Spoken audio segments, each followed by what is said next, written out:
Hi, everyone. My name is Maria Patrico, and I am the manager of branches at the Milton Public Library. I'm happy to be joined here by Luke Peters today, and he's going to answer a few questions for us regarding bees in general and about his work at the Beady branch and the beehives there. Hi, Luke. Thanks so much for joining us. No problem. Hi, everybody. So I'm just going to get started. We have a few questions to ask you. If you can let us know, how did you get started as an urban beekeeper? Right. So I guess I kind of started as a suburban beekeeper when I had my first hives of my own. And I really brought bees into the city about 6 years ago into like densely the city mostly, and I did that because I had to move hives. They were in a rural area. They were in a beautiful spot by conservation land, some farms, but they were doing pretty poorly, and I was pretty amazed about the turnaround in their health when I brought the bees into the city. Yeah, so it's kind of pushed into it in a way. It was one of the only spots I had to move bees into. And then I've been seeing the difference between rural and urban and suburban bees for about 10 years now. What's the difference? You know, every location's different. Mm-hmm. So some have advantages than others. I think the biggest one is heat. It's a lot hotter in the city, which can be very beneficial for the bees. So how do bees make honey? So pretty good question. Pretty much ask this every time that I'm selling honey at an event. So honey comes from nectar, and in this part of the world, we have a variety of plants that produce a lot of nectar to kind of attract bees to pollinate them. And so the honeybees will go to these plants and they'll drink the nectar, and they kind of have this cool tongue. It's called a proboscis, and it basically is like a big straw, and it can suck the nectar into their honey stomach. They have a special stomach where they store that honey. So some people ask me whether honey is bee puke, and it really kind of depends on how you look at that. It's definitely not digested honey. They have, a digestive system that will digest honey when they need to use it for, fuel. But typically this honey that is stored is not digested. It is stored in their special crop gut, but then it is put into the cells, which the bees also create with honey, the beeswax cells. And then the honeybees are so prolific at what they do, they make surplus honey that they're not going to use. So that's the honey that we're able to extract and use. That's really cool. So with regards to that, how do you know when it's time to harvest honey? Yeah, that's a good question. So knowing your area and knowing the flows of nectar in the area is basically helpful. You know when there's going to be a shortage, and you typically know when the honey is going to be flowing in. So if it depends on the area, if you're on top of it, you can harvest, kind of during or near the end of each honey flow. And that can be 2-3 times a year here, sometimes more. Mm-hmm. And is it true, like often depending, like early in the season, would the honey be lighter compared to later in the season? That is often the case. So the nectars that are available to the bees in the beginning of the year are lighter and do kind of show up as a lighter honey, typically lighter tasting honey as well. And the plants later in the year and into the fall are more flavorful and darker. Yeah. So how would you know when you're looking for the queens? How do you know what you're looking for? How do you spot a queen? So the queen moves differently, and she's also a bit bigger than the worker bees that are typically around her. And sometimes the hive just kind of changes how they move when the queen is around. They're definitely, you know, are paying attention when she's around. She's producing a lot of pheromone that is used as a communicative tool throughout the hive. So the bees can kind of tell each other that the queen is here, she's still in the hive, that she's healthy, and things are good. And so the bees being able to pick up on her pheromone is a way for them to just be more relaxed and not stressing about the state that their queen's in. So why, for you, was Milton Public Library's Beady branch an ideal location for beehives? So the Beady branch has a good mix of resources for the honeybees there. There's quite a bit of gardens in the residential area that people will water and maintain, and that's pretty good. There's also some agriculture that will produce resources at specific times of the year. So there's kind of a good mix. And right there at the Beady branch, there's also some trees that are beneficial for the bees. So the bees will actually use trees quite a lot. Mm-hmm. So there's a good mix of things that are available at different times of the year for the bees there. This happened this summer when we met you one day at the Beady branch, where the bees kind of all left the hive and were gathering in the trees. Can you explain why they would do that? Yeah, so that is called swarming, and it is what the bees want to do every year. It's kind of a natural cycle for them. As a beekeeper, I try to stop that from happening too much, but this was a bad year for it.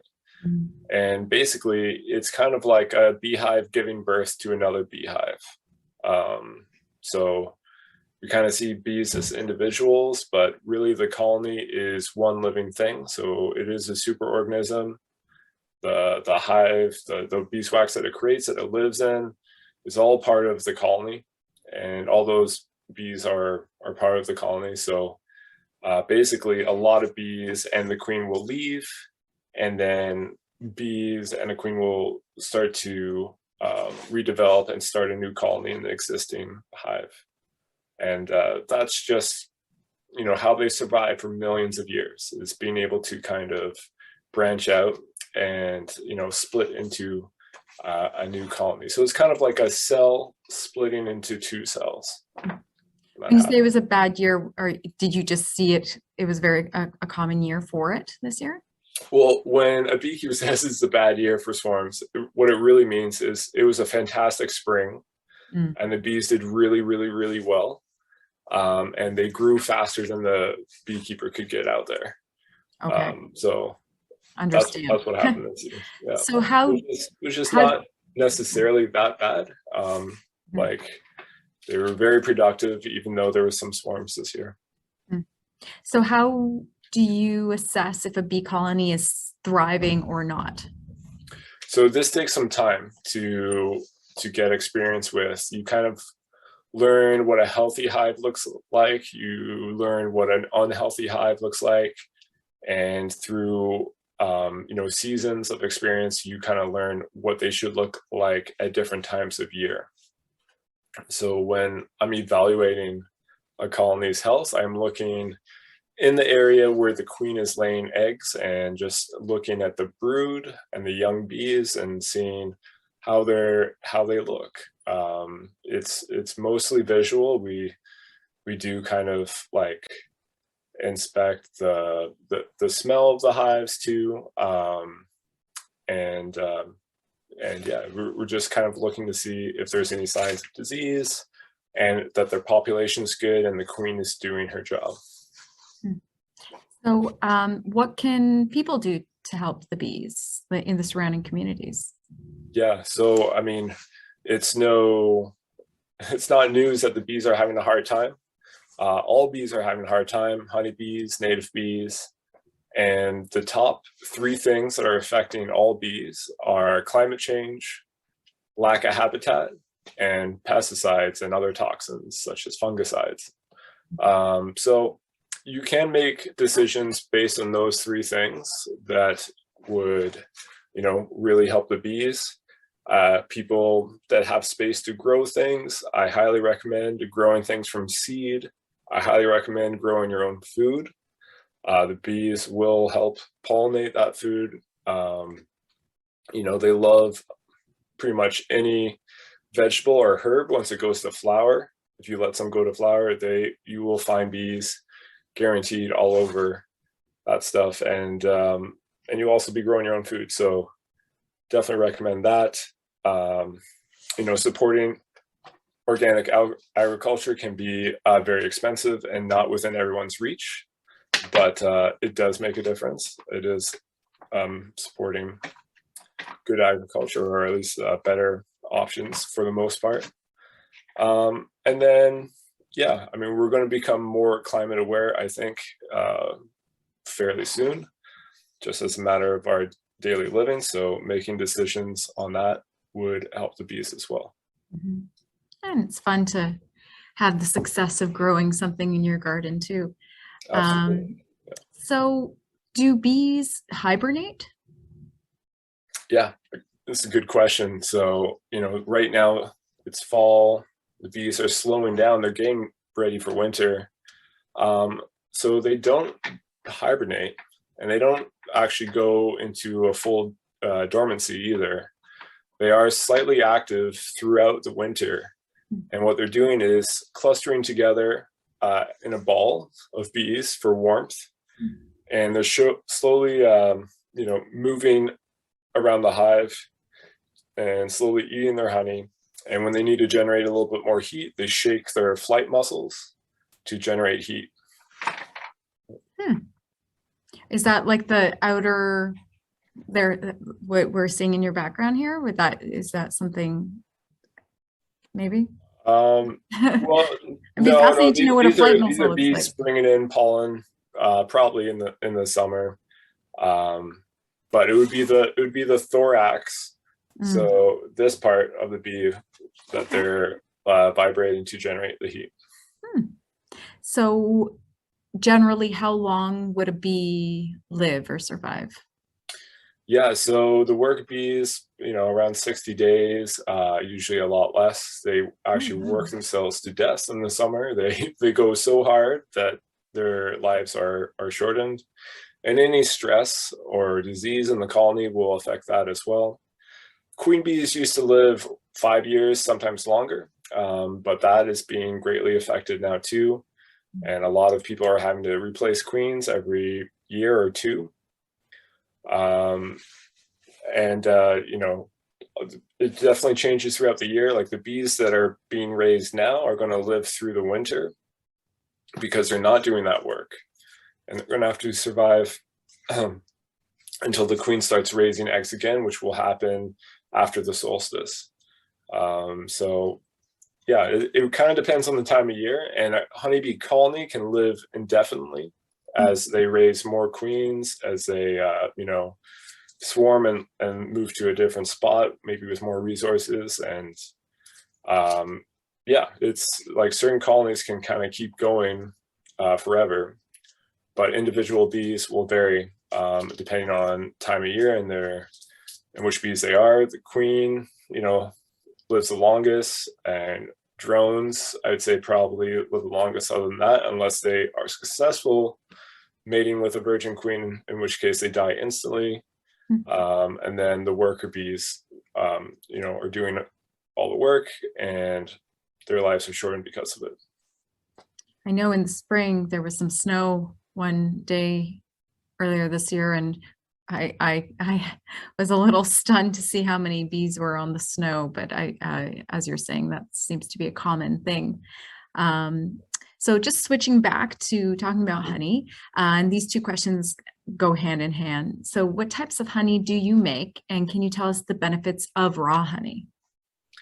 Yeah, so there's about as many varieties of honey as there are plants out there. And it kind of depends on the time of year, or depends on the year, whether certain plants do better or not, whether the conditions were good or not for the bees to bring in honey at the time of year that the specific plants are blossoming. So it will really depend. Like I've gotten maybe about 10 different varieties that I've sold at a decent scale of honey coming out of hives in this area. So yeah, typically I'll always have 2 or 3 uniflorals of honey available. A couple of my favorites are the basswood, so the native linden tree, and also buckwheat is a pretty delicious honey as well. And I guess for the Beady honey, how would you describe that one that we're going to have? Yeah, so that's a full like season honey. Typically, I try to do at least 2 harvests on honey. This one we let them kind of go for the full season. So you'll get a variety of late spring and summer blossoms in there. So it'll be very unique.